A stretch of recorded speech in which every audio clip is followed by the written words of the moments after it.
PNL, Programação Neurolinguística. A programação neurolinguística, o PNL, lida com a influência que a linguagem tem sobre a nossa programação mental e o restante das funções do nosso sistema nervoso. A essência da PNL é que o funcionamento do nosso sistema nervoso, neuro, está intimamente relacionado com nossa capacidade de linguagem, linguística. As estratégias, programas, através dos quais nos comportamos se baseiam em padrões neurológicos e verbais. As palavras têm o poder tanto de refletir nossas experiências externas, como para moldar as expressões mentais. Isto as converte em uma poderosa ferramenta para manipular nossos processos mentais conscientes e inconscientes. Isto significa que o simples fato de falar sobre alguma coisa pode muito mais do que refletir a nossa percepção. Na verdade, nós podemos criar ou modificar estas percepções. Nossa linguagem tem um papel essencial nos processos de mudança e cura. Cada dia você interage e se comunica com os outros através da linguagem, ações, sua linguagem corporal e até mesmo suas expressões faciais. O contato pode ser pessoalmente, por telefone ou via e-mail. Essa interação tem influência sobre como você se sente, como reage a certas situações e o efeito que terá em outras pessoas. A programação neurolinguística lhe dá ferramentas e técnicas para ajudá-lo.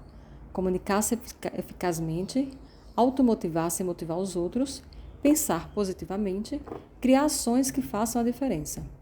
As ferramentas de PNL irão ajudar você a entender como o seu cérebro funciona e das outras pessoas e lhe darão habilidades para alcançar a excelência pessoal e profissional. Programação está relacionada a padrões de comportamento que você aprende e repete. Analisa os pensamentos internos e padrões de comportamentos que o ajudam a avaliar as situações, resolver problemas e tomar decisões. Neuro, relativo ao cérebro e ao que acontece em sua mente. Analisa o uso dos seus sentidos para interpretar o mundo ao seu redor. Os processos neurológicos afetam seus pensamentos e emoções, sua fisiologia e comportamentos subsequentes. Linguística está relacionada à linguagem e como usá-la. Analisa como você usa a linguagem para se comunicar com os outros e influenciar sua experiência. A PNL é descrita como o estudo da excelência humana e demonstra como se comunicar de forma eficaz e como influenciar outros. Foi desenvolvida na década de 1970 por um grupo de psicólogos que estudaram pessoas bem-sucedidas com o objetivo de analisar o comportamento humano. O grupo incluiu Richard Bandler, psicólogo, John Grinder, linguista, e Gregory Bateson, antropólogo. Eles consideraram os estilos de linguagem, padrões cerebrais e como as palavras e ações se relacionam para criar certos programas ou sequências de comportamento. Desde então, a PNL continua se desenvolvendo e proporcionando uma maior compreensão dos processos do pensamento, padrões de linguagem e comportamento humano. Dispõe de processos para ajudar a processar as experiências humanas e compreender como as pessoas pensam, sentem e reagem. A PNL é uma habilidade fundamental para melhorar a eficácia e o impacto da comunicação. Destina-se a compreender as experiências humanas e a relação entre a mente, corpo, emoções e ações. As habilidades disponibilizadas pela PNL são úteis na comunicação, gestão de equipes, gerenciamento de projetos e a lidar com situações difíceis e em qualquer ocasião quando for necessário interagir com pessoas ou alcançar a excelência pessoal. As ferramentas lhe permitem alcançar uma profunda compreensão dos padrões de comportamento e de como as pessoas podem responder a diversas situações. Ajudará você a trabalhar de forma eficiente e eficaz. Todos podem se beneficiar da PNL, sejam empresários, desportistas, atores, estudantes, líderes políticos, etc. O domínio que você tem da comunicação e do mundo externo determinará seu grau de êxito com os outros, no aspecto pessoal, emocional, social e econômico. Mas também o grau de sucesso que você alcança interiormente é resultado da sua comunicação consigo. Sua percepção não resulta do que acontece em sua vida, mas da sua interpretação para o que acontece. Você é a única pessoa que pode decidir como quer se sentir e agir de acordo com sua percepção das suas experiências. Você deve saber que os estados emocionais, como a depressão, não são coisas que ocorrem sem mais nem menos. uma pessoa não cai em uma depressão, ela a cria, da mesma forma como qualquer outro resultado na vida é obtido através de determinadas ações mentais. A pessoa que se sente deprimida está contemplando a vida de uma forma particular e diz coisas para si com uma determinada entonação, adotando uma postura física específica. O mesmo acontece com as pessoas de êxito. Elas alcançam a excelência por trilhar um caminho coerente até o sucesso. As pessoas podem fazer praticamente qualquer coisa se conseguem encontrar em seu interior os recursos para acreditar que podem e trabalhar eficazmente. Todos podemos trazer à tona o poder que temos em nosso interior. Só devemos aprender a colocar em prática e utilizar a nossa mente e o nosso corpo da forma mais poderosa e rentável possível. Princípios fundamentais da PNL. A compreensão destes 4 princípios é fundamental para explorar as diferentes técnicas da PNL. Cada um destes princípios está relacionado com a sua própria vida e sua relação aos outros. Você só precisa colocar o seu foco na forma como se comunica, planeja seus objetivos e o que quer alcançar na vida, conhecer as capacidades que pode utilizar e buscar entender e respeitar suas diferenças em relação aos outros. Seja qual for a sua profissão ou área de trabalho, você pode considerar qual a área da PNL lhe interessa, quais áreas são simples e em que áreas quer investir mais tempo. Os 4 princípios da PNL são o rapport, sentidos, resultados e flexibilidade do comportamento. O rapport é a sintonia, é essencial para a comunicação eficaz. Baseia-se no respeito mútuo entre as pessoas e frequentemente se alcança de forma intuitiva. Requer foco e concentração e que você se concentre estando presente na situação ao invés de pensar em qualquer outro assunto. Requer que demonstre verdadeiro interesse, observando como o outro reage ao que você diz e identificando as palavras ou frases-chave utilizadas. O rapport não só está relacionado com o que você diz, mas também com suas ações e linguagem corporal, o que normalmente é inconsciente. A forma como você se comunica dependerá de diferentes situações e do meio de comunicação, por exemplo, telefone, e-mail ou pessoalmente. Para construir um rapport, uma sintonia, você necessita estar consciente de como as pessoas se comunicam e como usar os gestos, posições corporais, tom de voz, palavras, etc. Coincidir e espelhar, refletir. Um dos aspectos na construção do rapport são as técnicas de coincidir e espelhar, criadas por Milton Erickson nos inícios da década de 70, em seu trabalho de hipnoterapia clínica. Está vinculada à linguagem corporal, onde você procura imitar a linguagem corporal da pessoa com quem está falando. Isto se vê claramente ao observar os novos casais, que subconscientemente copiam as posições corporais da outra pessoa, tocam o cabelo de forma similar, sentam ou param de forma similar. Ao observar as pessoas em um restaurante, é possível ver como se refletem. Na comunicação normal, a coincidência e o reflexo normalmente acontecem de forma sutil e inconsciente. Uma forma efetiva de estabelecer rapport com alguém é imitando sua postura corporal, usar gestos semelhantes, tom e frequência da voz. Seguir e conduzir. Esta técnica normalmente é útil quando você está realizando coach ou quando está com uma pessoa que está angustiada. Você deve escutar e seguir o tema que interessa a outra pessoa e só avançar para o assunto seguinte quando ele ou ela estiver disposto a avançar. Normalmente se utiliza como seguir, seguir e depois conduzir a conversação. Imagine que o assunto tenha alterado. Antes de pensar racionalmente, muitas vezes necessitamos tirá-lo do nosso interior, falando com alguém. Com esta técnica, você deve permitir que a outra pessoa fale sobre o que é importante para ela, antes de passar para os temas que interessam a você. Exemplo: quando conversar com outra pessoa, utilize a técnica de seguir e conduzir. Permita que falem de temas que são importantes para eles e ainda que você os considere relevantes. Siga a frequência da conversa e logo lhe darão atenção e escutarão o que você tem a dizer. Se interromper a conversa solicitando que falem mais rápido, alcançará o efeito oposto. Resultados e objetivos. O que você quer? No início do livro, pedi que você pensasse nos resultados que deseja alcançar e suas intenções. É importante ter um resultado claro em mente para qualquer situação.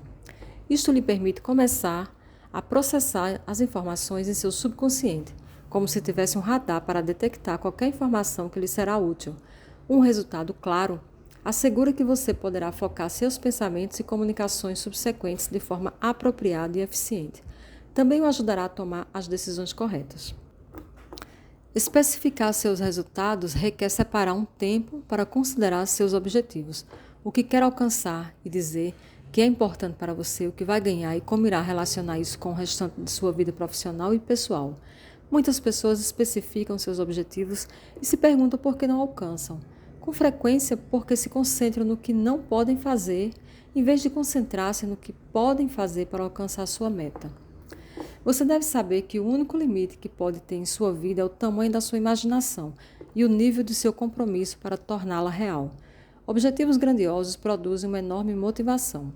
Lembre-se que as circunstâncias atuais não refletem seu potencial definitivo, mas sim o tamanho e a qualidade dos objetivos sobre os quais você está concentrando a sua atenção.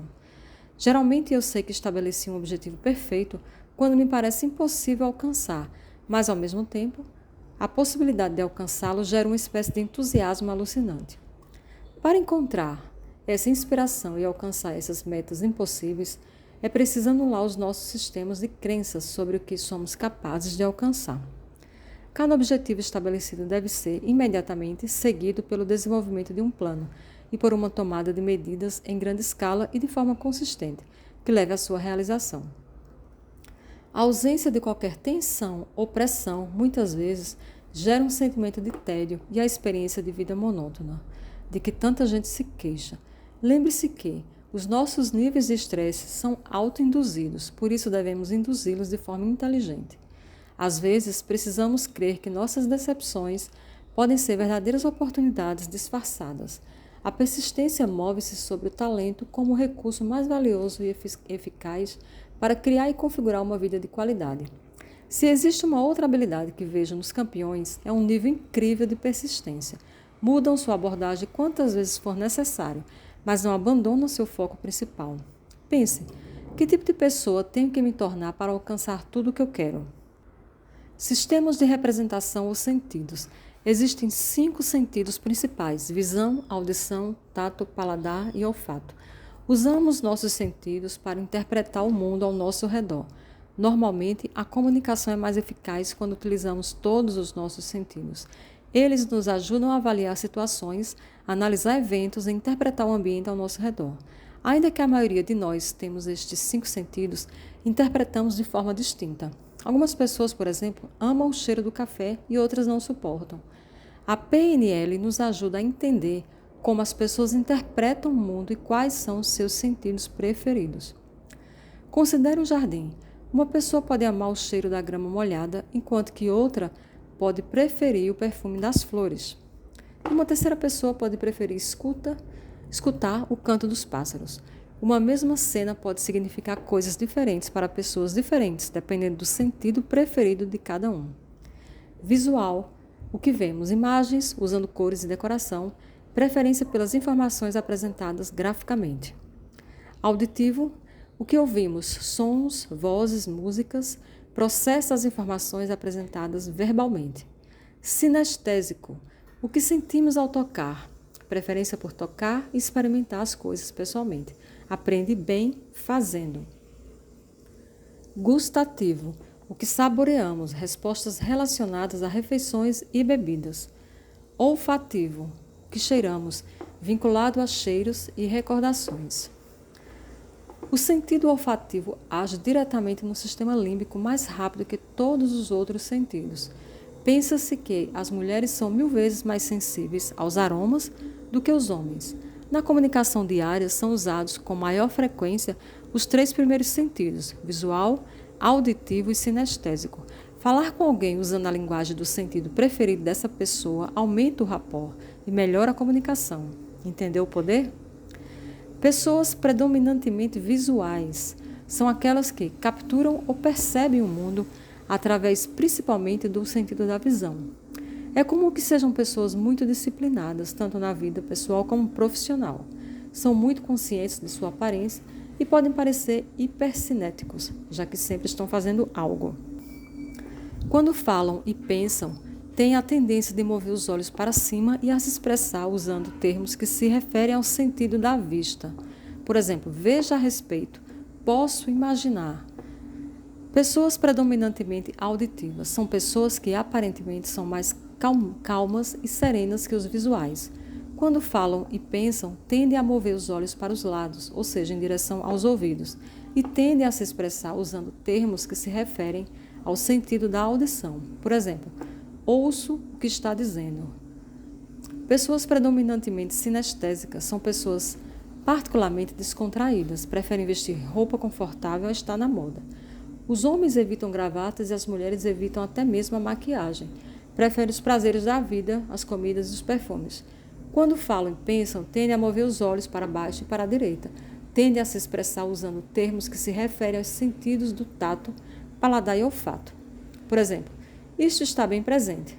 Percebo que é de fácil manejo. Submodalidades. Cada um dos 5 sentidos pode ser descrito mais detalhadamente. Estes detalhamentos são chamados de submodalidades. Se pedimos a 2 pessoas que visualizem a mesma cena, por exemplo, uma praia, certamente elas imaginarão 2 praias bem diferentes, com base em seus próprios mapas mentais.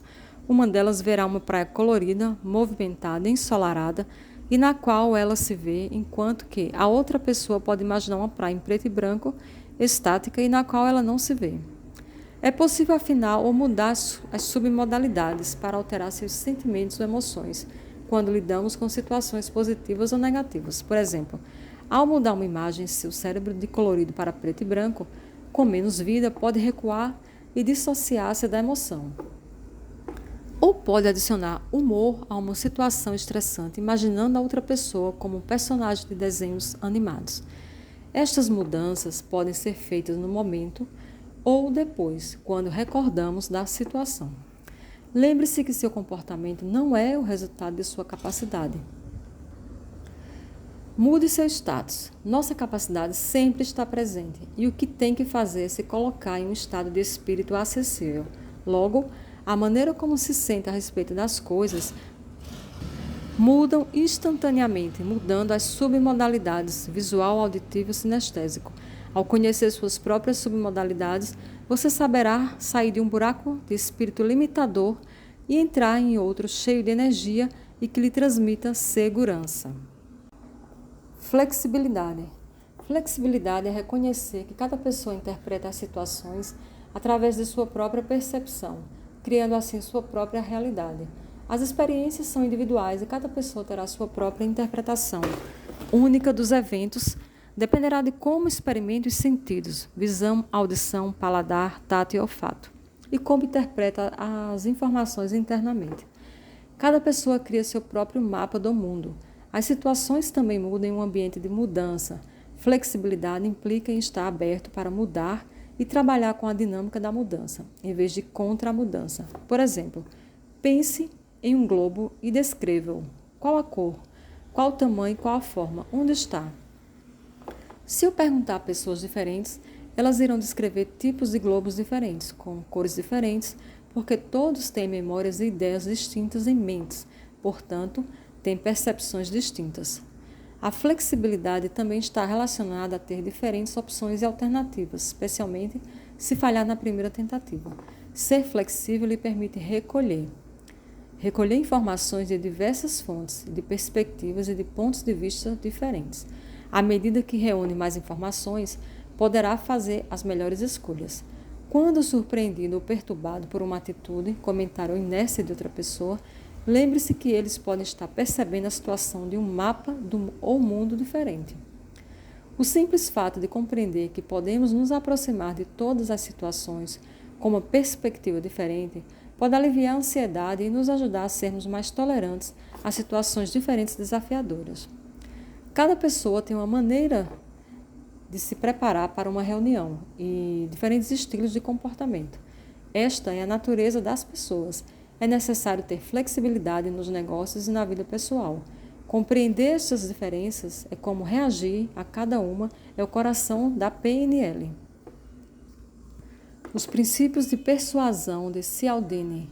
Com certeza você já deve ter lido ou assistido algum conteúdo sobre o vulgarmente chamado gatilhos mentais e como eles podem ajudar a vender mais.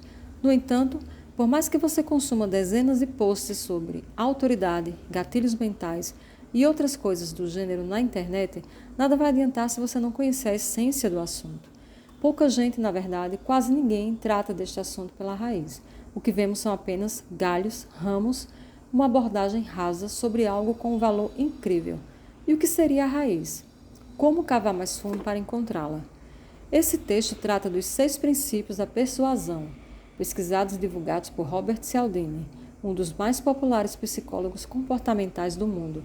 Esse especialista fez fama com seu livro As Armas da Persuasão, que vendeu mais de 3 milhões de cópias e foi traduzido em cerca de 30 idiomas. Com os princípios da persuasão, Cialdini mudou para melhor os resultados do marketing, promovendo o que há de mais completo em termos de influência e persuasão. E é justamente sobre esses princípios que você vai ler logo abaixo. Princípio 1. Afinidade. Somos mais propensos a sermos influenciados pelas pessoas que gostamos. De acordo com Cialdini, as pessoas estão muito mais propensas a comprar produtos ou contratar serviços de quem elas gostam. Isso porque a afinidade gera conforto e segurança, que são fundamentais na hora de vender qualquer coisa. O dicionário define afinidade como conformidade, aproximação, relação ou simpatia.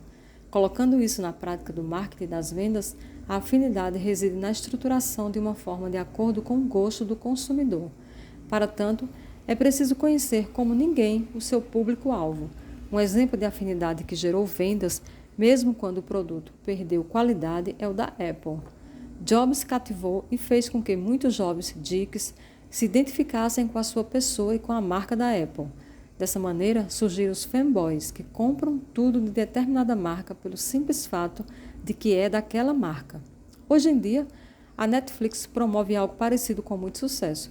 O mesmo conceito de persuasão também é muito utilizado por grandes players do mercado com a geração de resultados consideráveis.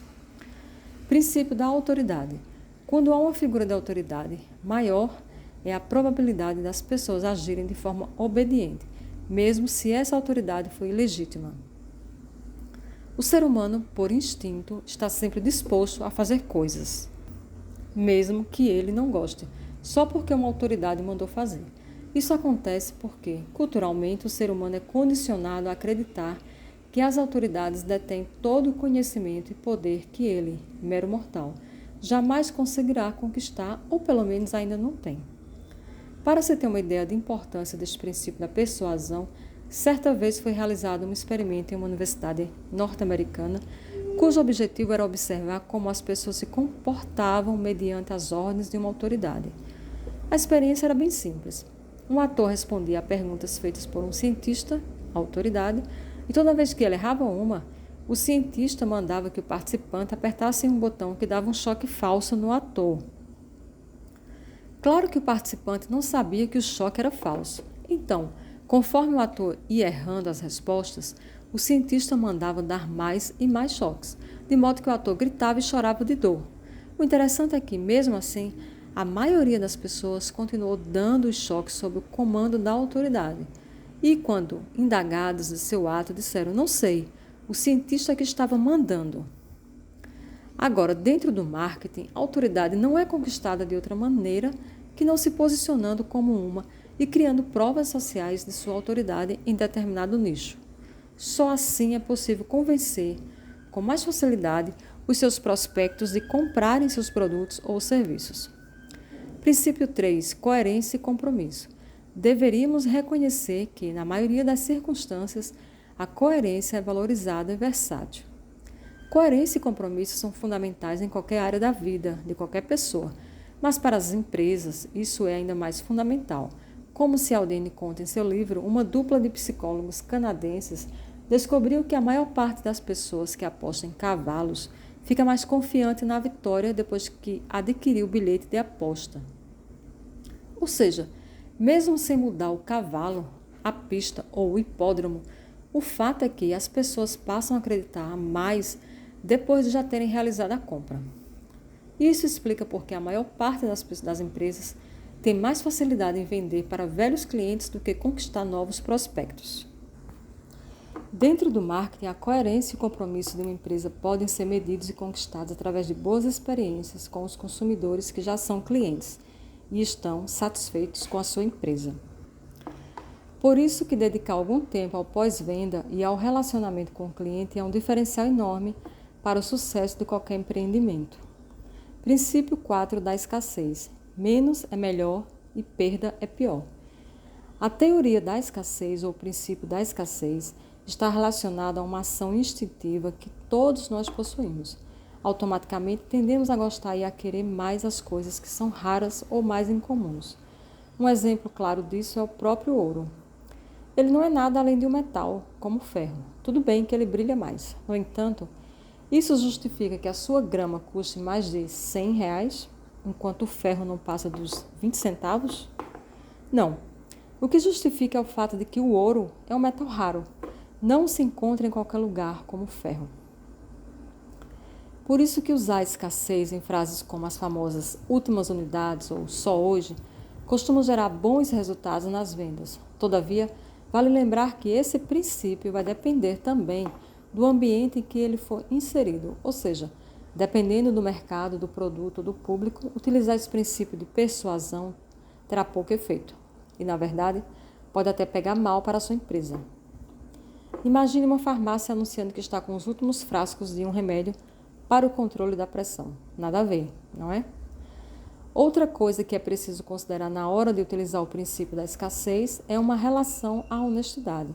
Ou seja, nada de dizer que hoje é o último dia, sendo que amanhã vai ter também. Seja honesto com a sua escassez, pois não demora muito para as pessoas pegarem a mentira e passarem a desacreditar de sua oferta.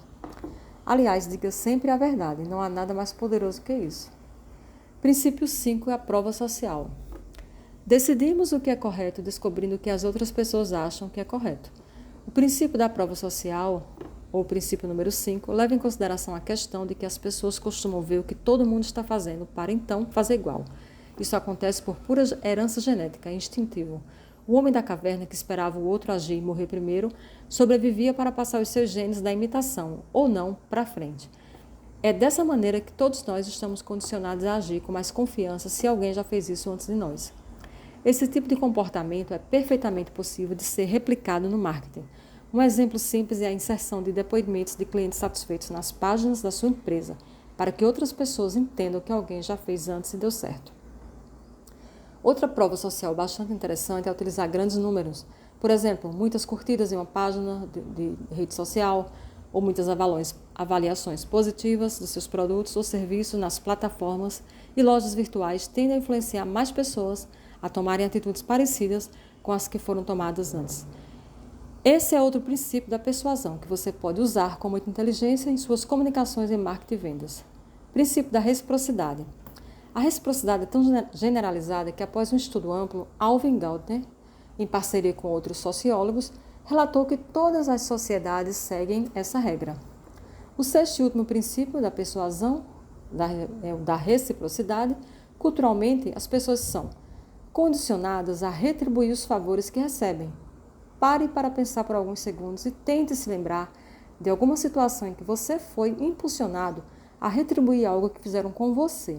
Bem provável que tenha vindo uma ou duas cenas em sua mente. O ser humano, como um todo, costuma sempre pagar na mesma moeda tudo aquilo que recebe dos outros, seja bom ou ruim. A partir deste princípio, nós sempre nos sentimos obrigados a pagar no futuro por algo que recebemos em determinado momento das nossas vidas. Trazendo para o contexto do seu negócio, você pode oferecer algo de valor para o seu cliente para que no futuro ele sinta no dever de retribuir o favor comprando o seu produto, contratando o seu serviço ou pelo menos falando bem de você e de sua marca para as outras empresas e pessoas. Isso pode ser utilizado dentro do marketing quando oferecemos um e-book grátis, um teste de produto ou até mesmo um artigo grátis com um tema de interesse do consumidor em potencial. Por isso, comece a pensar como você pode entregar valor ao seu público para incentivar positivamente o senso de reciprocidade. Falar em público. O medo de falar em público está entre as maiores reclamações em consultórios e rodas de conversa informais. Até mesmo para quem sente que já possui a confiança necessária para enfrentar uma plateia, em determinadas situações pode sentir que é necessário recorrer a algumas estratégias para diminuir o nervosismo. Falar em público é uma habilidade exigida para quem deseja se tornar um bom líder, obter reconhecimento em seu ambiente de trabalho e até mesmo para quem deseja expressar sua opinião ou argumentos em situações do dia a dia. A programação neurolinguística oferece técnicas e ferramentas para ajudar você a sentir mais segurança e obter mais confiança e desenvoltura, seja para se comunicar com uma plateia de 5 ou 500 pessoas. Para começar a adquirir essa confiança, você inicialmente deve se preparar mentalmente. Para te ajudar nessa tarefa, separamos algumas técnicas simples que vão te empoderar e ampliar seu nível de segurança antes de falar, removendo as travas que estão te impedindo de confiar nas suas habilidades e competências. A PNL utilizou a modelagem, um processo estruturado de observação e mapeamento de atitudes e comportamentos bem-sucedidos de pessoas com alta performance, para descobrir por que o sucesso acontecia para essas pessoas e por que elas sempre trabalhavam no nível da excelência. O trabalho de mapeamento e modelagem começou com psicólogos e terapeutas. Com o tempo e o aperfeiçoamento do processo, os especialistas de PNL começaram a perceber que a técnica poderia ser utilizada para identificar e mapear. Também, todo tipo de padrão de excelência em diversas áreas de conhecimento, como esportes, comunicação, criatividade, vendas, relacionamento e outras habilidades comportamentais. A partir daí, foi possível modelar uma infinidade de comportamentos excelentes e criar técnicas e mecanismos que permitiam qualquer pessoa chegarem aos mesmos níveis de sucesso. Foram criados diversos mecanismos para, por exemplo, mudar a fisiologia do corpo. Segundo a PNL, o estado mental é bastante influenciado pela sua fisiologia. Portanto, mudar a fisiologia é um caminho simples para deixar sua atitude mental mais positiva.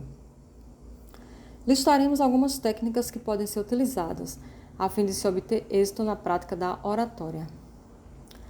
Dica 1. Histórias breves ou metáforas. Uma ótima maneira de começar um discurso ou uma palestra é contar uma história, artigo ou metáfora. Essa estratégia possibilita associar o ouvinte numa experiência, vivenciar, e é importante que você conte a história de uma forma que evoque uma experiência onde os ouvintes possam ouvir, ver e sentir a história, ou seja, associá-las dentro do contexto, como se isso estivesse acontecendo com eles. Na PNL chamamos de associação e faz a diferença quando se fala em público de maneira significativa. Dica 2. Usando palavras dos sistemas representacionais. As pessoas usam os sistemas representacionais, visual, auditivo e sinestésico, para processar e para representar informações sobre o que está acontecendo em sua volta. Algumas pessoas utilizam o sistema representacional de preferência na maior parte do tempo. Os visuais são aquelas pessoas que usam termos visuais. Você é uma pessoa brilhante. Auditivas utilizam frases como eu não gostei do tom que ele disse. Sinestésicos usam termos como sinto que esta situação e assim por diante. Na PNL chamamos de modalidades ou sistemas representacionais, o sistema pelo qual o indivíduo representa sua experiência interior. Exemplo auditivo, ouvir, melodia, harmonia, toca, sinestésico, sensação, áspero, macio, visual, olhar. Ao falar em público, utilize e flexibilize sua comunicação. Utilize palavras especificamente escolhidas para evocar uma experiência sensorial. Dica 3. Ancoragem. A ancoragem é a criação de um estímulo-resposta, isto é, o que o psicólogo Pavlov fez. Ele alimentava os cachorros e tocava um sino ao mesmo tempo. Em algum momento, os cães foram condicionados. Ele iria tocar um sino e os cães salivavam. Você pode ancorar o palco ao andar falando de pontos positivos de um lado e negativos de outro, ou reafirmar pontos como no exemplo. Enquanto eu estava andando, aconteceu isso, e depois de muito tempo andando no mesmo caminho, aconteceu a mesma coisa. Depois de vários anos andando no mesmo caminho, adivinha o que aconteceu? A mesma coisa. Se você passar pelo mesmo caminho hoje, o que pode acontecer com você? As âncoras bem formuladas evocam a informação e a experiência associada ao estímulo.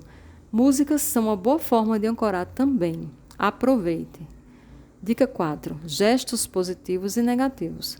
Quando você fala sobre algo negativo, aponte longe de si mesmo e do público. Quando você fala sobre algo positivo, aponte para si e para o público. Gestos para engajar. Quando você está falando, use os gestos sobre o que você está dizendo com suas mãos. Isso funciona em um nível profundo e inconsciente e envolve um membro da audiência do sistema visual. Dica 6. Preferências para aprendizado.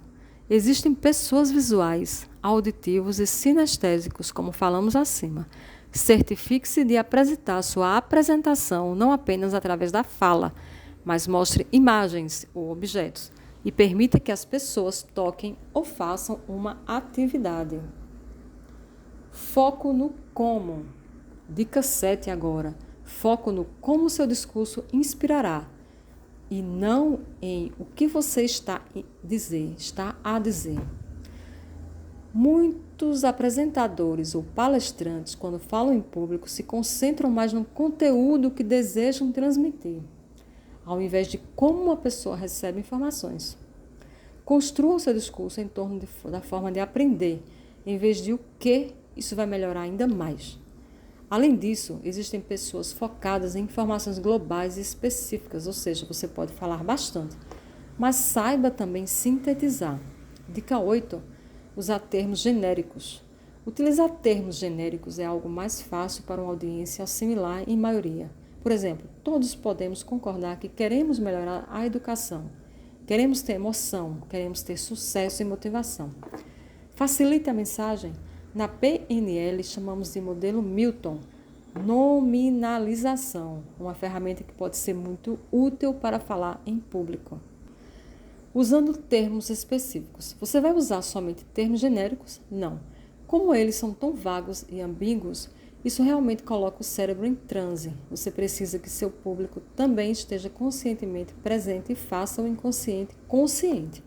Portanto, alguns detalhes são sábios. Quem especificamente ou o que especificamente? Como especificamente? São boas perguntas a se fazer. Crie formas de especificar quando precisar especificar dentro da apresentação. Estes são conceitos de uma ferramenta chamada de metamodelo, da PNL. Assim você clarifica significados de algo que foi generalizado, distorcido ou omitido na interpretação do ouvinte. Gerar estados. Na comunicação, estamos sempre evocando sentimentos ou emoções. É importante estar consciente quanto a qual emoção ou sentimento você quer evocar. Um bom estado emocional para começar, como em qualquer discurso público, é a curiosidade. Esse estado envolve a pessoa para querer aprender mais. Você pode fazer isso apresentando conteúdo de uma forma que evoque esse estado, utilizando variações na sua tonalidade, o volume da sua voz, sua linguagem corporal e expressão facial.